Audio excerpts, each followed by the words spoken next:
What's going on, y'all? Welcome to episode number 1 of Project Specimen. Essentially, this is going to be me taking you through my nutrition, training, and just my overall thoughts on my progress, updates, whatever.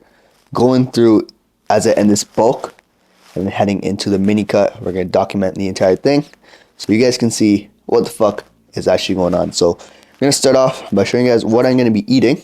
Right now for breakfast, we got 3 eggs, some ground beef, and some black beans. And then my mom made me a bagel too. So bagel with butter, everything bagel, goated. We're going to dig into that. And then once we dig into that, we're going to get some work done, edit some client programs, create some content ideas so we can film later on today before the workout. So we'll catch you guys after that. Yo, so just wrapped up filming some stuff. Just did it in my room, probably because I get my best ideas when I'm just like writing stuff down. So I want to get it down as fast as possible. But now we're gonna get in some pre-workout food. I got 3 dates and some blueberry Greek yogurt. Get some protein in, get some carbs in. I went downstairs to check my fridge and they also had a little bit of cake. So I had a little bit of cake. I did track it in my fitness pal. Sorry, Ronan, if you're watching this, not the cleanest thing, but I need some carbs, and if I can have a little bit more cake instead of dates, you know what? I'm gonna fucking take it every single time. I'm gonna eat it. Ah! It's also the last week of my bulk. We're gonna be going into a little bit of a mini cut starting next week after I got like a wedding lined up this weekend. So we're gonna be dialing into a mini cut next week. So I'm just trying to enjoy the food that I have for my availability. Trying to stay within my macros for most of this week because when I'm sending it on Saturday, I'm not gonna track a single thing. Probably gonna eat a lot, probably gonna drink a lot. So it'll be fun. Life is meant to be enjoyed. You're not a fucking robot. Be a human. But yeah, that's my pre-workout meal. I will be having some pre-workout as well. Canadian pre-workout. It's okay. I think because I left it in my trunk for most of the time, it started to clump up, so you kind of have to break it up before you put it in. But probably take half scoop of that just because it is getting late. I'm trying to cut back on my caffeine intake. I say that as I've already had 200 milligrams of caffeine at 2 o'clock. So not going very well. I'm gonna eat this, probably watch a couple YouTube videos, and then we'll be at the gym in about 20-25 minutes. Get our leg day on. So I'll catch you guys then. Yo, so we're in the car just outside the gym. The gym is probably gonna get packed really soon, so I gotta run. My pre-workout shit is also hitting, so I gotta get in there, make sure I drop my shit, because leg day before pre-workout shit is not fun. But I did want to give you guys a quick update on my bulk. So I've been bulking since I came back from my vacation, so from June to now, so June, July, August, September, half. So we're looking at 12, almost a good 14, 15 weeks of bulking. Mini cut starts tomorrow. A couple things I noticed. I'm a lot fluffier than I usually am. But I think I've accepted that. I think you need to get a little bit fluffy. Essentially, you have to put on weight to build muscle. You have to lose that 6-pack. I think for you, if you're not a genetic elite and you don't have great genetics, you need to be willing to put on a little bit more size, a little bit more fluff to actually put on muscle, man. Don't be scared of it. Growing up as a fat kid who lost weight, I was always really terrified of gaining muscle, and that's why I never did my bulking phases properly, because once I gained a little bit of weight, I would just be like, I'm too fat, I'm gonna cut. And man, that shit held me back for so long. I just kept fluctuating the same 5, 10, 15, 20 pounds and never bulking properly. So I think even though it wasn't crazy long, this is going to be a mini cut. So probably like 6 to 8 weeks of cutting, getting back down to something somewhat lean, and then going back on another big bulk is probably the play to put on as much muscle and size and strength on my frame as possible so we can maximize that time we are in the surplus, right? So my pre-workout shit is hitting. I gotta run, but don't be scared putting on size. Don't be scared to eat more food. It's okay to be fluffy. It's a lot harder to build muscle than it is to lose fat. So I will catch you guys for the first exercise. Probably gonna voice over the rest of the workout. So we are starting off with a cool calm warm up. Got some pigeon pose to start off, opening up that hips, getting into internal rotation, and then right after that I'm gonna superset that with some front foot elevated split squats. Not too concerned about the weight here. Honestly, big thing I'm concerned with is getting as much hip flexion as possible, so when I go on to things like hack squats and all that, it's gonna feel a lot juicier. And then the last exercise, because I have bitch made forearms, is gonna be the farmer's walk, which I'll do with the 70s. I'm just gonna walk back and forth, give or take like 45 to 60 seconds, somewhere between there. Just gonna tax that out, just because I'm not doing anything pulling today, so I can just work those as I'm doing the rest of my leg day. And just gonna do 2 sets of that, warm up with all that stuff, and then I'll be good to go for the next movement. So for our first movement, we have the seated hamstring curl. This is honestly one of my favorite movements to do at the beginning of my leg days, just because my knees feel so much better before I go into a compound movement. And with this one, you want to make sure that the setup is good. You can see I'm kind of fucking around with the machine. But once that setup is dialed in, we're going to go for 2 sets, 12 to 15. Try and send it as hard as we can. Really focus on creating as much force. And I like this exercise because I can sort of push myself and get my mind in the state of pushing to RPE 10. So by the time I get to my hack squat for today, I'm going to feel a lot more ready to go. And our first main movement for the day is going to be the machine hack squat. I actually had to play around with this hack squat for 2 straight weeks now to kind of figure out what the best positioning is to get as much depth as possible. And I found that bringing my heels even off the off the bottom platform has allowed me to get the most amount of knee flexion. And I am sacrificing a little bit of full foot pressure, but it's not too much, and I think I can sacrifice that for more knee flexion, which in this case is great because the hack squat is a very stable exercise that I can just focus on creating output on. So love this exercise, and what I've recently been doing for my hack squats is actually playing Interstellar theme music in the background. And it's been a fucking game changer, because when that beat drops and you're like crushing through a set, there is no other feeling like it, especially as you're slowly sinking into that bottom and exploding up. So I was able to actually hit a PR on this one for this weight, and that's definitely because of Hans Zimmer, so shout out to you.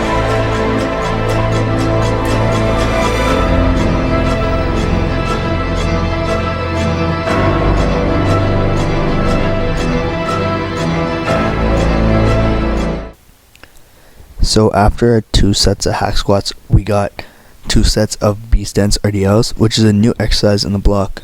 I'm excited to progress this hinge movement just because after the hacks, I still have a little bit more gas to run through some posterior chain work, really loading that front leg, front glute, front hamstring as I'm focused on pushing the hips back. The only thing I found with this one is that by the time I got to that left leg, if I wasn't taking any rest, I was absolutely gassed. So making sure I rested between legs was key. But I'm excited in progressing this exercise because it just felt really, really juicy, felt really good. And the last leg movement for this day is going to be the walking lunges. Honestly, I fucking hate this exercise. Pure torture, demands everything I need from my brain. But alas, we do it. And you can see even as it's slowing down and I don't want to do it, that's kind of how I feel at the end. After that, we got reverse curls with the easy curl bar. I've been loving this exercise for my forearms and my biceps as well, just because like we talked about, my forearms are fucking bitch made. So I do these with my thumb over for as long as I can, and then once my grip starts to go, I get my thumb under and I keep going. I've been loving these exercises, been loving these curls, so.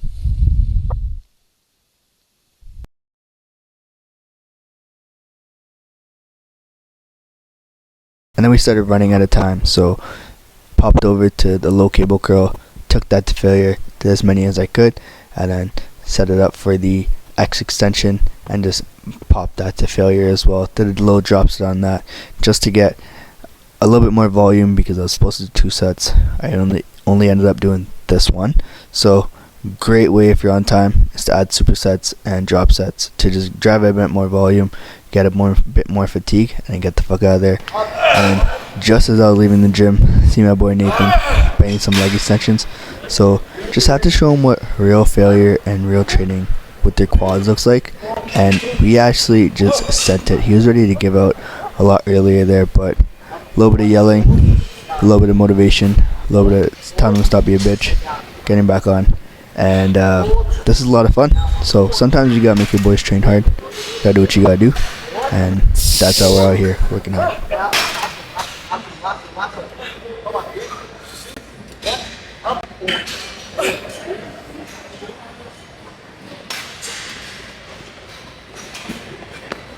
Yo, so we just finished hitting legs. Also did some arms at the end. Would have liked to do an incline dumbbell curl and I think like straight bar pushdowns, but I was short for time. So I just did low cable curls, supersetted with X Tricep Extensions. Just did one set, took the tricep extensions to failure, and then did a drop set. That's just for me to accumulate a little bit of volume. Now, training a client at their house. So gonna drive over there. That'll be a fun session. And then we got dance practice for a wedding. So I will catch you guys after the session and on the drive back, hoping I can get showered, get cleaned up before dance practice. My poor client is going to have to suffer. I'll actually change out of this. I'll probably just throw a hoodie on and suffer with the heat so I don't smell like shit. But great leg day. Hack squats were brutal. B-Stance RDLs, never done those before. Those are fucked. So it'll be fun. And I will catch you guys soon. Yo, so just finished up training my client, and there's this thing I'm thinking about recently, and I think it's been a lot on my mind over the past few weeks, and it's just that, like, none of the things you think or believe are, like, your own thoughts. And I think this gets exacerbated when you're constantly feeding yourself with social media, with, like, just especially social media. I feel like that guides a lot of our beliefs, our thoughts, our views on things, just because that's what we're exposed to constantly. And it just gets really hard to think critically and actually make decisions on what you believe. And for the longest time, like, I just was following whatever I heard. Wherever I heard things, I would just kind of go around, like, I would just believe it, right? Example would be like making sure like everything is optimal for the gym, right? I would just go into life like trying to optimize everything for working out, right? Trying to get the best sleep possible, trying to plan my meals around my workouts, trying to plan the perfect workout timing. And I got so sucked into that I didn't realize, like, yo, I only give that much of a fuck about this because everything I'm consuming right now is like everything I'm consuming right now is just based around that. Right? Then I look into like my clients, or I look into like other people, and like they don't give a shit. I'm like, yo, why don't these people give a fuck about working out? Why don't these people like try to start working out? And it's like, yo, that's just what they're consuming. That's what they think is okay. That's the people they surround themselves with. And we're like chameleons, right? Like whoever we're spending a lot of time with, we sort of become them, right? We become the average of 5 people, whatever. You heard that bullshit before, but it's just like, I think being alone and reflecting goes a long way in making sure you're believing what you want to believe, and you can actually go back and critically review the things that you're consuming. Actually make sense if that's okay or not. Because you can want to be something, but I feel like there's so much time that goes into you just consuming and regurgitating everything that you see, or everything that you view, everything that you read, whether that's Twitter, Instagram, TikTok. You just having conversations with other people, right? You just get so sucked into that. So I don't think I realized this for the past like 23 years I've been here. And I'm just consciously realizing that, like, yo, I can actually think critically about the things that I'm seeing and make active decisions on who the fuck I want to be. And like the scary part was, for the past 23 years, I wasn't thinking about that. I was just like, here's whatever I'm doing and doing it properly. And like looking back, I'm like, oh, that's so cringe. But it's like, that's what I genuinely believed. And it was just a process. It wasn't even my control to believe that. Right? I would just consume whatever was given to me. I wasn't actually like, fuck, what's the word? I wasn't conscious about what I was consuming. And that's so fucked up. because now I feel like you actually have the power to control what you consume. And I would like unfollow things and unfollow people that I didn't want to see. But now I'm like realizing like this shit actually goes a long way. Like the things you consume, the things you watch, it actually goes a long way into the person you want to be. So if you're seeing shit and it's fucking you up, if you're seeing things that are like normalizing obesity or whatever, or like those fucking woke motherfuckers that are like, you can be healthy at any size, you don't need to work out, this, that, going into all this politic nonsense, you're looking at that and reading it, you're literally just going to believe whatever you're seeing. Even if you don't believe it right away, over time, you're going to think that's okay. You're normalizing that behavior, that viewpoint, because you're justifying that people have it. It's okay to have that. Same thing goes for all the fucking Andrew Tate red pill bullshit. Like these fucking kids, and even people that are my age, older, just watch that. No critical thinking goes into what the fuck they're hearing, and they just regurgitate, they listen, they say, it's what I did like up until 3 months ago. And now I'm just at a point where I can actually take in that information, understand why it's on my screen, understand if it should be there or not, and then critically think and make a decision of, yo, like this can be here, and I can actually think critically about it, or this can't be here because it's fucking up the way I view the world.